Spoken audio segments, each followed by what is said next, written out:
नमस्कार दोस्तों, बहुत बहुत स्वागत है आप सभी का आपके अपने इस यूट्यूब चैनल विजिटेरिया में। दोस्तों मैं हूं एडवोकेट मंजीत त्रिपाठी।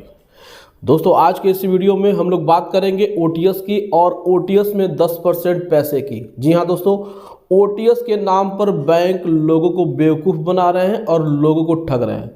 दोस्तों जैसा कि आप सभी जानते हैं कि ओटीएस यानी कि वन टाइम सेटलमेंट, जो भी आपका लोन एनपीए हो गया है, चाहे वो आपका सिक्योर्ड लोन हो चाहे वो अनसिक्योर्ड लोन हो, बैंक ओटीएस का जब भी आपको ऑफर देती है, प्रपोजल आपको देती है, तो वह आपसे सबसे पहले 10%, 15% या 20% या 25% वह कहती है कि आप इसको जमा करिए।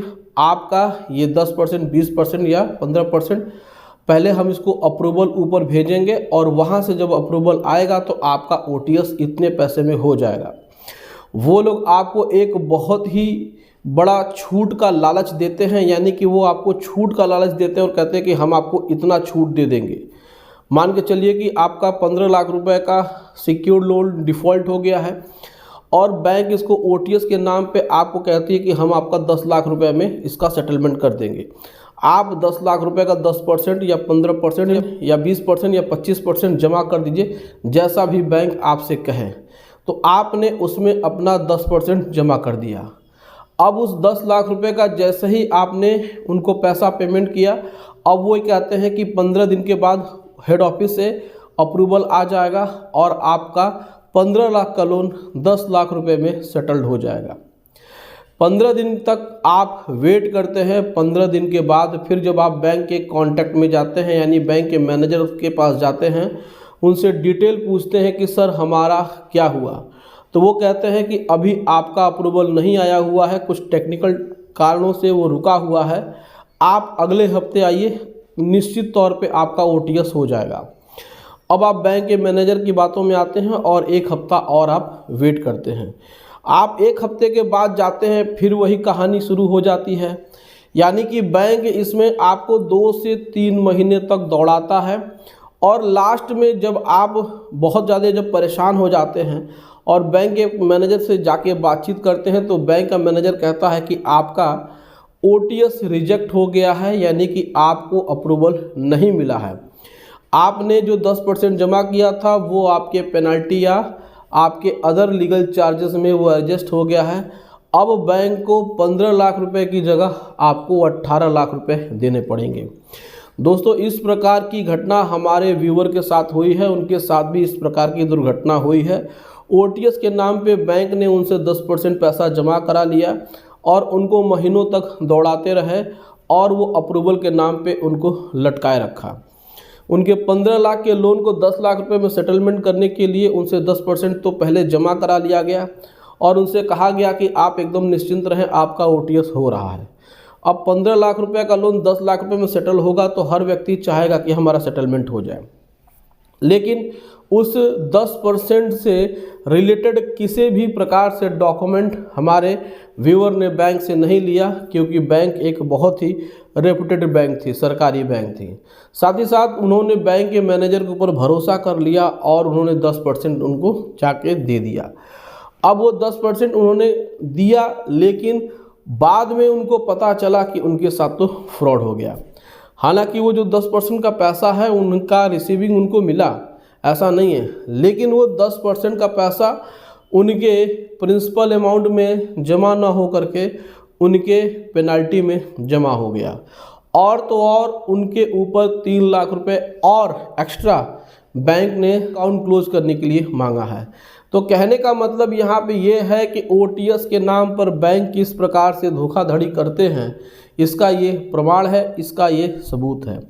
अगर आपका भी अकाउंट एनपीए हो गया है और आप भी सोच रहे हैं कि हम अपने लोन का सेटलमेंट करा लें, इसको ओटीएस के माध्यम से सेटलमेंट करा लें। देखिए दोस्तों, आपको हम बता दें कि दिसंबर के 15 तारीख से, यानी कि 15 दिसंबर से लेकर के आने वाले फरवरी के 25 फरवरी तक आपको बैंक ओटीएस का ऑफर अंधाधुंध देंगे, यानी कि आपको ओटीएस मिलेगा अगर आपका अकाउंट एनपीए हुआ है तो। लेकिन यहाँ पर हम आपको समझाने की कोशिश कर रहे हैं कि बैंक ओटीएस के नाम पर किस प्रकार से धोखाधड़ी कर रही है। अगर आपको भी ओटीएस का ऑफ़र आया हुआ है या आपने बैंक में अप्लाई किया होगा ओटीएस के लिए और बैंक ने उसको एक्सेप्ट कर लिया आपके प्रपोजल को, और बैंक आपसे 10%, 15%, 20%, 25% जो भी अमाउंट जमा करने के लिए पहले बोल रही है, तो सबसे पहले तो यहाँ पर आपको बहुत ही सावधान होने की ज़रूरत है। क्योंकि जैसे ही आप 10%, 15%, 20%, 25% बैंक को जमा करेंगे, बैंक वाले बोलेंगे कि हम इसको फिर ऊपर हेड ऑफिस में अप्रूवल के लिए भेजेंगे। 15 से 20 दिन में आपका अप्रूवल आ जाएगा और आपका लोन सेटल हो जाएगा। तो यहाँ पर आपको क्या सावधानी बरतनी है वो हम आपको स्टेप बाय स्टेप बता रहे हैं। आप इस वीडियो को बहुत ही ध्यान से देखिएगा।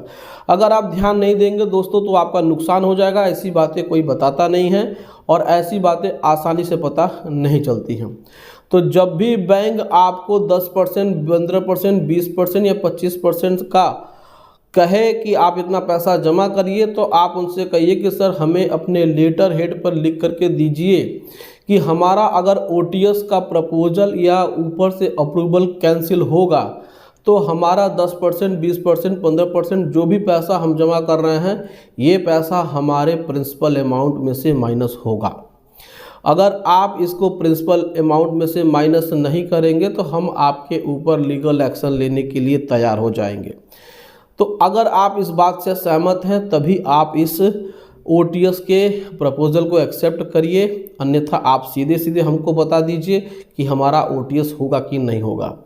दोस्तों, अगर बैंक रिटर्न में आपको श्योरिटी देता है, अपनी बात कहता है, गारंटी देता है कि चलिए आपका अप्रूवल भी आ जाएगा और आपका अगर अप्रूवल कैंसिल होता है तो जो भी आपके द्वारा रकम जमा की गई है 10%, 15%, 20%, 25%, हम उसको आपके प्रिंसिपल अमाउंट में से माइनस करेंगे। क्योंकि देखिए बैंक पैसा लेने के बाद रिफ़ंड तो करेगा नहीं, तो यहाँ पर जो पैसा है वो आपके प्रिंसिपल में से अगर माइनस होता है तो यहाँ पे आपकी लोन की वैल्यू कम होती है, तो आपके ऊपर का बोझ थोड़ा हल्का होता है। लेकिन हमारे व्यूअर ने उनसे किसी प्रकार से कोई भी डॉक्यूमेंट नहीं लिया था, जिसकी वजह से उनके साथ नुकसान हो गया और तो और 3 लाख रुपए की देनदारी उनकी और बढ़ गई। तो ऐसी दुर्घटना आपके साथ ना हो तो मैंने सोचा कि एक वीडियो बना करके आप लोग के साथ शेयर कर दिया जाए। ओटीएस करते समय बहुत ही सावधान रहने की ज़रूरत है, क्योंकि बैंक ओटीएस के नाम पे पैसे बहुत ज़्यादा आपसे लूटती हैं और बहुत कम लोगों का ओटीएस सक्सेसफुल होता है। देखिए ओटीएस में भी बहुत सारे कंडीशंस बैंक लगाती हैं, वो आपको बहुत ही कम टाइम देती हैं।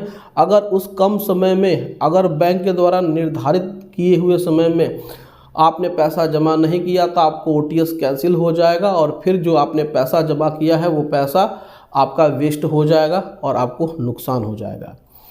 तो दोस्तों बहुत ही ध्यान से अपने ओटीएस में आप आगे बढ़िए और आप बैंक से बिना लिखित दस्तावेज लिए किसी भी प्रकार से ओटीएस मत करिए। तो दोस्तों ये जानकारी आपको कैसी लगी आप हमें कमेंट करके अपनी राय ज़रूर बताएं। वीडियो अच्छी लगी हो वीडियो को लाइक ज़रूर करें, इसे अपने दोस्तों और रिश्तेदारों में शेयर करें और हमारे चैनल को सब्सक्राइब करके हमें सपोर्ट ज़रूर प्रदान करें।